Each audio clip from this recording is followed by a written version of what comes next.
కోటి అంటే కోటి సంఖ్య అని కాదు, కోటి అంటే హద్దు అని.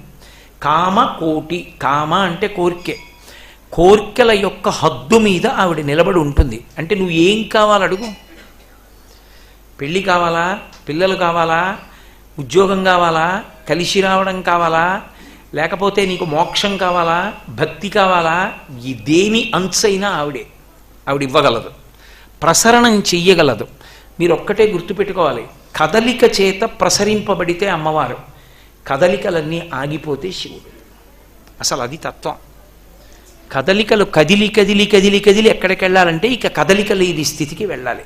కదలిక లేని స్థితికి వెళ్ళడానికి పనికిరాని కదలికలు పనికిమాలిన కదలికలు, దానికి అర్థం లేదు ఇంకా. అందుకే పూజ కూడా ఎంతకాలం అంటే మానస పూజ అలవాటైపోయే వరకు. ఆ ధ్యానంలోకి వెళ్ళిపోయాక కొడుక్కి సింహాసనం ఇచ్చేస్తారు, ఇచ్చేసి భూశైలం